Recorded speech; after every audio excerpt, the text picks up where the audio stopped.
Hello, welcome to the Wheelbarrow Series class on hostas, not what you think. I'm Dennis Morgeson, Agent for Horticulture Education for Washington County. First off, the hosta is also known as funkia and plantain lilies in Western culture here in the United States and in Europe. But in Japan, they were also called giboshi. The genus is the family Aspergaceae, which is the same family as asparagus, which you can see that from reading the word there. And it's native to China, Japan, Korea, and the Russian Far East. The genus was named by Austrian botanist Leopold Tratnik in 1812 in honor of another Austrian botanist, Nicholas Thomas Host. That was probably pronounced Host in Austrian, so they added the A to it, and we have Hosta. In 1817, the generic name Funkia was used by German botanist Kurt Sprengel in honor of Heinrich Funk, a collector of ferns and alpines. This was later used as a common name, and it can still be found in older literature. Personally, I remember hosta being called Funkia even as late as the 1980s. Also, I would like for you to notice that that information came from Wikipedia, and I gave you that link there if you'd like to go to that and read the rest of the story on the hosta. That's a pretty fun read there. Some quick facts about hosta. They are herbaceous perennials, hardy to zones 3 to 4, depending on variety. That means as far north as 3 to 4, all the way down to about zone 8. They have fleshy roots and short spreading rhizomes, which makes them a good plant for your perennial beds because they do spread and they do get larger, but they don't take over the entire area. In spring, the broad leaves emerge from a central crown and develop into a mounded form that helps to cover the soil and suppress weed growth with their shade. As you can see in that picture, that there's a lot of hostas there, and there's very little soil or mulch lines sticking out there. Depending on growing conditions and variety, the individual plants can range in size from 6 inches high and a foot or less across to 3 to 4 feet high and 5 to 6 feet across. I'll show you some pictures of a few of these. For the most part, they're mostly about 2 feet or less and about 3 feet wide at the most for most of our gardens, but there are some varieties that can get quite large, like Empress Wu, which I'll show you later. Hosta is one of the most popular perennials, perhaps being beaten out only by the daylilies. As far as shade gardening, there are no other plants that rival those. They are the ultimate shade plant for most gardens. They are reliable. They come in countless combinations of leaf colors and shapes and textures. And as you'll see a little bit later, there's been a lot of breeding on these to get a lot more color and a lot more texture and leaf shapes in these plants. So we grow hostas obviously for leaves, which they can come in different colors. You can see there in those pictures we've got blues and greens. There's some chartreuse colors out there. There's variegated foliage that you see over there. There's white. A lot of different colors out there. They come in splashes and whorls and a lot of other unusual leaf patterns as you can see there. The leaf texture can be smooth, veined, or puckered. There's been a lot of work on the leaf shapes, as you'll see later on in the PowerPoint as well. The leaf size ranges from a few inches long to a few feet, believe it or not. Some of these larger varieties can get quite large. The leaf shape can also be heart-shaped, lance-like, or cupped. Again, we'll show you a few pictures there. Cupped leaf shape would be that lower middle picture there. That's kind of cupped where when it rains the water runs down the leaf and down the petioles and down to the crown of the plant. Although we do grow hostas for the foliage, the flowers are very attractive as well, especially for those varieties that have a lot of bloom to them. Flower stalks are called racemes, and you can see those shoots. They come up, and then they have flowers that are up and down that stem all the way up until some of these even get up, 5, 6 feet tall with a foot of flowers on them. Some of the flowers are very fragrant. Some of them are also different colors. You can get lavenders, almost blue, almost white. They are really nice when in full flower, and hummingbirds and bees like these quite a lot. As you would suspect, especially for hummingbirds, those tubular flowers is what they really like to feed on. So do not underestimate the flowering ability of the hosta. especially if they're given the right location and all the requirements that they need to flower profusely. As far as site and soil, hostas do thrive in sites with filtered or dappled shade, as you can see in that picture there. They can get sun in the morning or maybe a little bit late in the afternoon, direct sun, but they do not like a lot of direct sun. They can survive in deep shade as well. That's less than 4 hours of sun a day. But you can see that dappled shade is their ideal location where they're getting a little bit of sun here and there, but mostly it's mostly shade. A too dark a location will lead to slower growth rates, which you would suspect. Also, would be limited flowering then. Yellow and gold hostas will actually benefit from 2 to 3 hours of morning sun. That helps them develop a richer leaf color. If you're going to give them sun and you can give them the right amount of sun, morning is always going to be best because it's not as an intense heat and sun uh, like it would be in late evening, that west facing sun or that southern sun coming in on those. Blue hostas have a waxy coating on their leaves, much like the needles on a blue spruce. These do require a shadier site to avoid leaf burn and bleaching. So if you've ever put some hostas in the sun, you'll notice that the blue ones will tend to burn a lot quicker than the chartreuse or the lighter colored foliage would, which is probably opposite of what most of us would think with those varieties having that little bit of waxy coating on the leaf. Brown scorched leaf surfaces or leaf tips on a hosta is usually a symptom of sun scald.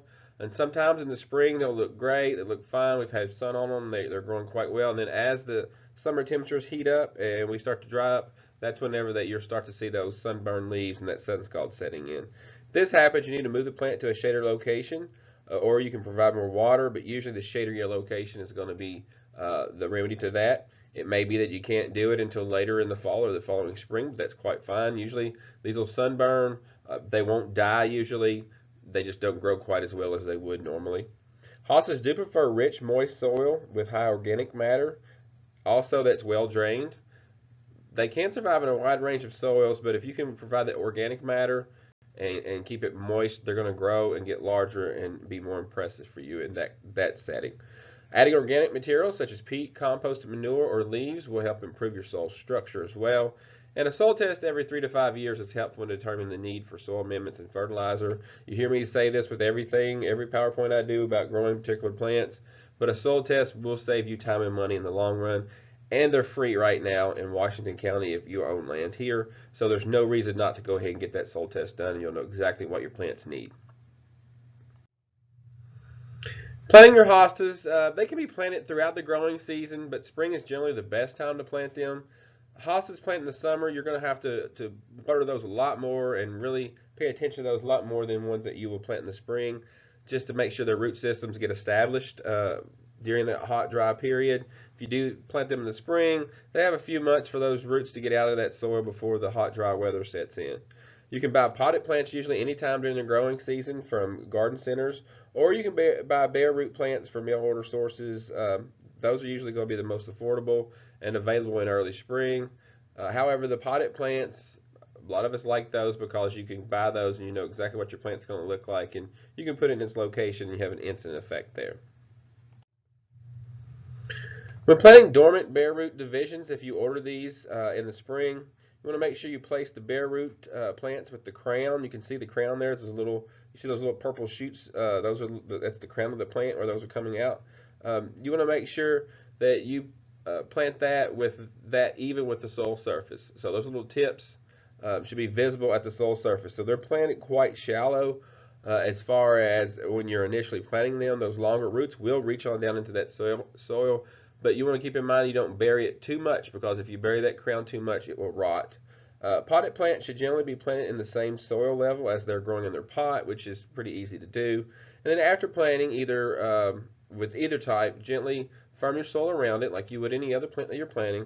And then obviously you're going to water it in, especially those plants planted in the summer. They're going to be watered in immediately. If your ground or your soil is moist and it's an early spring, usually you may or may not need to water it in if the soil is fairly moist.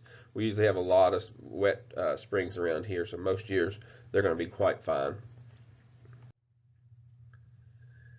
It's not necessary for the health of the plant for you to transplant or divide your hostas. Sometimes you may need to do that just to get a neater appearance. It may be that the plant's overgrowing a sidewalk or something, and you just need to may take your clump down a little bit. You can do that. It's easy to do. Also, if you just want more plants, or if you want to give a piece off to a friend, these are quite easy to divide or transplant. They do have fleshy roots that hold moisture and nutrients, which also helps this plant whenever it's being transplanted. So they tend to establish it and are pretty easy to divide, and most of the times you're going to be fairly successful doing that. Dividing hostas are easy. There's a few steps here, which is relatively common when dividing most any of our perennials. Step one is you want to start in spring once your eyes. You can see that in the top picture there. Those little shoots are just starting to emerge from the ground. Usually for us around here, that's going to be sometime from mid-March to mid-April. Different years, it's going to happen at different times. But as soon as you start to see those little eyes emerge, that's a good time to go ahead and divide your hosta. So first off, you're going to dig up the clump. You can either dig the entire clump up if you say you want to move it, or if you want to divide in several sections, you can dig the entire clump, or you can just take your shovel down the one side of the clump there and just dig a piece off. It's up to you how you want to do that. Step three, you want to divide the sections with a sharp shovel or knife. With smaller plants, it may be possible to gently pull the plants instead. Most of these hostas, if they've been out several years, you're probably going to have to cut because those roots tend to get intermingled and they're pretty tight together. So in that top picture, you can see where they've just got two pieces there. They split them with a knife. So now you've got two little clumps of hosta. And then step four, you can leave as much of the root attached as possible, which is going to give that plant more nutrients and let it get established the best it can. And then step five, space your new divisions in their new planting bed. Just make sure you keep in mind considering their mature size. If not, you'll probably be dividing these again in a few years. You can also pot these up, those divisions, if you want to start them in a pot, and if you want to grow them on that way for a few months or until you have a place to put them, or if you're saving them for a friend, that's a great idea as well. Step six is just plant your new hostas at the same level as they were previously. You can see in that side picture there that they are coming up quite nicely after being planted at the right depth. And you can tell they're the right depth because you can still see the little bit of purple at the base of the soil there, which was the little eye first came through the soil. Then step seven is just water them in well until established.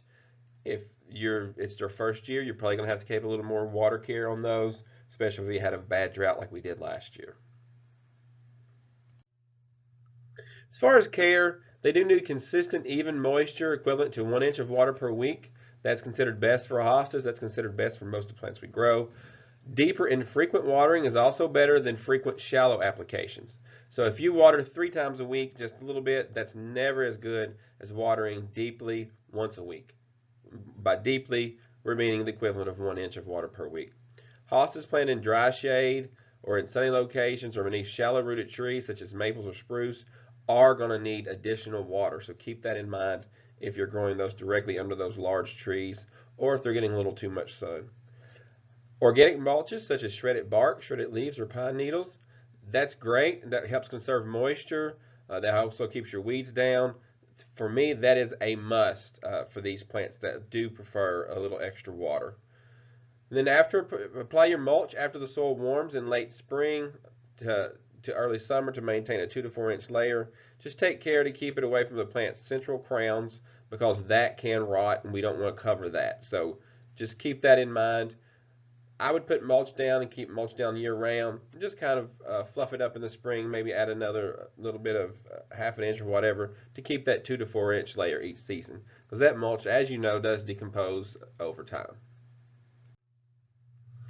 As far as fertilizing, first off, after your soil test, if it indicates you need anything, you need to break that application in half, apply it twice during the season for optimum growth.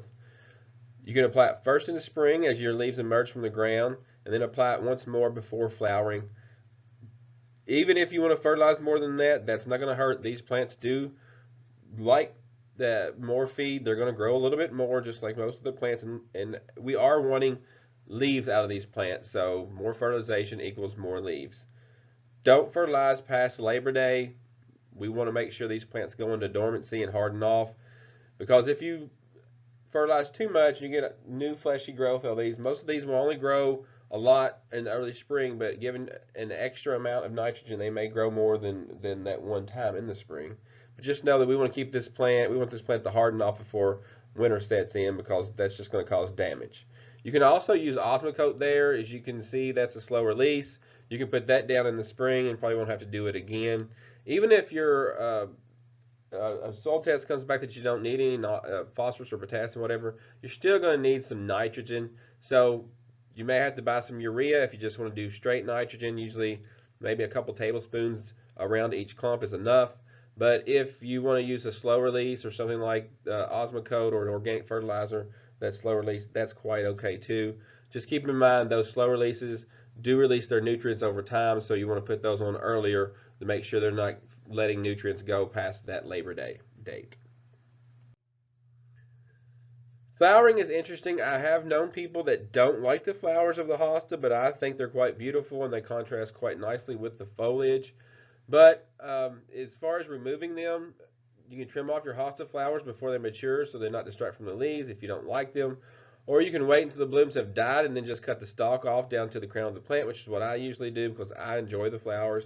Some people, though, if you don't like them, as soon as they start to emerge, just pinch that flower stalk off.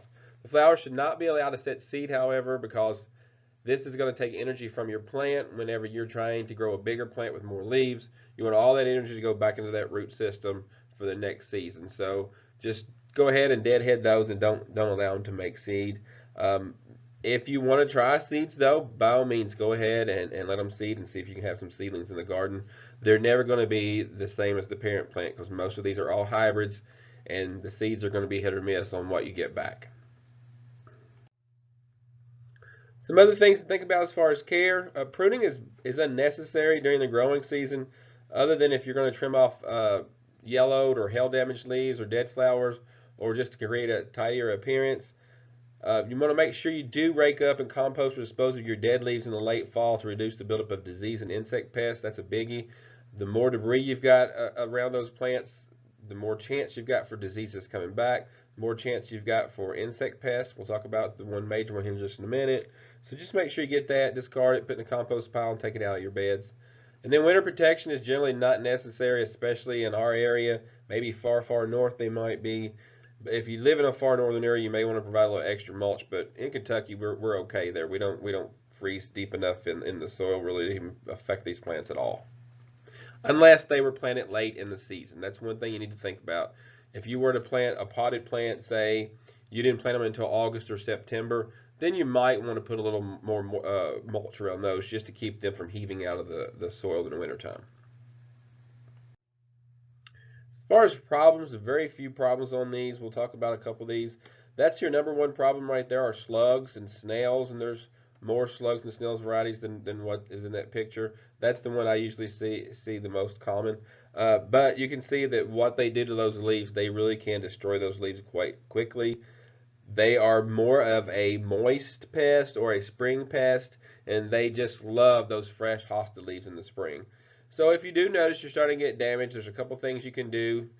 The easiest one of all there is slug bait, and you just sprinkle that around the plants, and literally overnight they'll eat that, and the next morning you'll see a bunch of dead snails and slugs around your plants, and that pretty much takes care of your problem in one fell swoop. If you want to go a more organic approach, though, you can try diatomaceous earth there, which is these little shells from the ocean that are ground up fine, and you sprinkle that around the plants. And whenever the insects or the slugs slide over that, it cuts their body and it kind of deters them from being there, and it can actually kill them. The last one there is one that you've probably heard of before. Uh, Slugs and snails like malt, and they like that smell of beer. So you can just take a beer, take your little can or something and bury it in the soil, leave the top of it even with the soil line, put it full of beer. The snails and slugs will come to it, they'll fall in it, and they'll drown. If you use regular beer, they'll drown happy. If you can also use near beer or non-alcoholic beer, they'll come to that just as well, and they'll die in that as well. Another problem that you might face, and a lot of you probably have this problem, is deer. They love hosta. You know, deer, hungry deer will eat just about anything, but these hosta, especially in the early part of the season, they're so tasty for the deer that they can hardly resist them once they get a taste from them. But you can see there that was a mature hosta plant, and the deer just came in and ate all the foliage off the plant. Other things to keep in mind as far as deer is don't mix plants that deer prefer among those they dislike. They'll trample other plants just to get to your hostas if you've got a huge deer problem.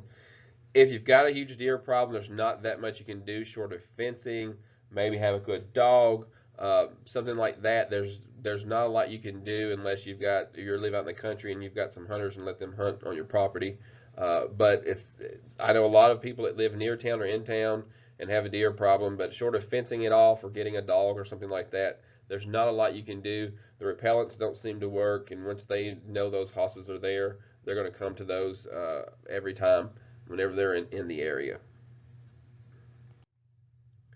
Another problem, and we've had this in the area the last few years ago, is hail damage. It breaks your. It's really bad for the gardener when you have a beautiful hosta. You have a hailstorm and you go out and your hostas are shredded. Those huge leaves of the hosta are no match for hailstones. Even small hail will make holes in those. If it's early in the season, just remove your shredded leaves, water the plant if it's dry, and then wait for new growth. And it will send up some new growth. If it's late in the season, it may be necessary to just live with what that raggedy leaves and the growth looks like, and the plant will come back next season and be quite fine. Some other problems that you might face while growing hosta are some leaf spots. You can see anthracnose there in the first picture. You can see those holes that kind of develop and expand in the leaves. Next picture is botrytis there. You can see that kind of similar to that. As far as anthracnose, you in any of these diseases, sanitation is your main thing. Getting that old leaves and all that old debris out of that garden in the fall, just having a tidy garden will help as more than anything. If you know you've had some of these diseases in the years past, you can always go through and get you a fungicide and do some fungicide applications when you first see, or even before, just to head off that problem. There's some good systemics out there that work on a lot of these. That can help you out. You can even do some protectants like chlorothalonil if you'd like in the spring when your foliage keep first emerges. Easy for me to say, but for the most part, one year you might have it, next year you might not, as long as you keep it cleaned up and keep your area the garden clean. As far as botrytis, it hardly ever affects living tissue. It's possible if we have a lot of wet, warm weather that it can do that, like in that picture there. For the most part, botrytis eats dead or decaying matter, so that's going to be less of an issue. And then you might even see, it's not that common around here, but you can get it, is artillery fungus there. In the third picture, more spots there. Again, another fungicide application would take care of that. Most years you're never going to see that. And then that last one is the one that is the real killer for us, is a virus. Hostas can get virus just like other plants can. Usually that's spread by you clipping a plant that's got it with some clippers and clipping another one. Or you could either, it's hit or miss. Sometimes insects can spread these. But if you get a plant like in that last picture there that's got a virus, the only way to get rid of that virus is to get rid of that plant. And it's good if you do have a virus to get rid of it, because you don't want to inadvertently spread it to your other hosta. So again, as far as in a row there, anthracnose is probably going to be the most common problem you might see if you have leaf spots. Botrytis is second, then artillery fungus, and then viruses are pretty rare. But the one thing about a virus was if your plant gets it, you just need to discard it and get rid of it. So you can use hostas in your garden in a lot of different ways. You can brighten shady garden areas with gold or variegated hostas. You can brighten it up quite a bit that way. You can use hostas to bridge your gaps in your seasonal perennial bloom. The variegated hostas with white or cream margins paired with other white flower plants also can kind of glow in the moonlight if you want to do a white garden for the evening or night, if you like that. Using those brightly colored foliages can brighten that area up as well. Hosta leaves emerge just as your spring bulb foliage starts to fade, so they're also good intermingled with each other that way. And a lot of your spring bulbs can grow quite fine under deciduous trees because by the time they're dying back, the tree is just leafing out, so they've gotten the sun they need and the energy to put back in the bulb. A single hosta in a container also is a dramatic and sculptural look. Hostas look great in containers paired with other foliage plants or annuals. Just remember to provide adequate water because these plants do have quite large root systems and do require a little more water than some of our other more than most of the annuals, I should say. Plant fragrant hostas close to path and walkways. That way you can smell those whenever they're in bloom. You can use small hostas for edging along walkways and flower beds as well. And then hosta leaves, believe it or not, in flowers are attractive in floral arrangements, and they last quite a long time when cut. So they've got a lot of uses that people may or may not have really thought about with these plants.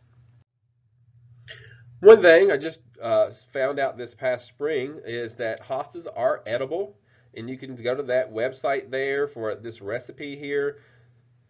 Hostas, those little shoots when they first come up, they're a couple inches tall. You can cut those. You can actually saute those. This one is sauteed in ramp butter, and you can eat those.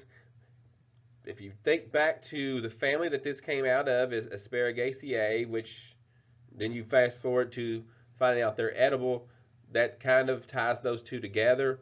I've never eaten those before. I will say that that's going to knock your plant back a little bit. So if you want to try them, there's no problem. They will regrow if you cut those off. But if you did that multiple years in a row, you're going to reduce your plant quite a bit. So I would just take a few here and there if you want to try them. If you've got a bunch of hostas, that's not a problem. You can take a few shoots off uh, a clump and have a nice bunch to eat that way. I don't know the flavor of these. Probably interesting. Maybe next spring, maybe I'll try these and see how they taste. But it just gives you another use for your hostas, and if they taste pretty good, then you can replace asparagus with them, I guess. There's a lot of variety of hosta out there, and I just put a few of these in here to show you some of the different leaf textures and shapes and colors that are out there now. That first one is curly fries. I really love that plant. It has a really long, skinny leaf. It's something that's not wasn't hasn't been seen in hosta until the last few years. Hosto Shadowland Autumn Frost there. You can see that one almost glows. That'll be a good one for a night garden. Next is Diamond Lake, and you can see those leaves are really bright blue, and they have that little waffle to the edge of the leaf, which kind of makes that look like maybe it's shimmering, especially with water on it. Next is Empress Wu there. I have seen Empress Wu about 4 feet tall, so that plant can get quite large. That's a pretty good sized plant there, but it is one of those ones that gets larger than most of the other ones that we can grow around here. And then we have praying hands. It's hard to see in that picture there, but the leaves are kind of folded, so they look like they're praying. It's a really cute, neat look for a hosta too. Next, we have designer jeans. That's a really new color in hosta. You have the chartreuse foliage. They're getting a little bit of that red color into the petioles there. You probably look in the future. They're gonna probably be getting that red or that darker color into the leaf as they do some more hybridizing. But that's got a really good contrast to the leaf and petiole there. Then we have Afterglow, which has got the variegation on the outside of the leaf, and it's not a white, it's a chartreuse.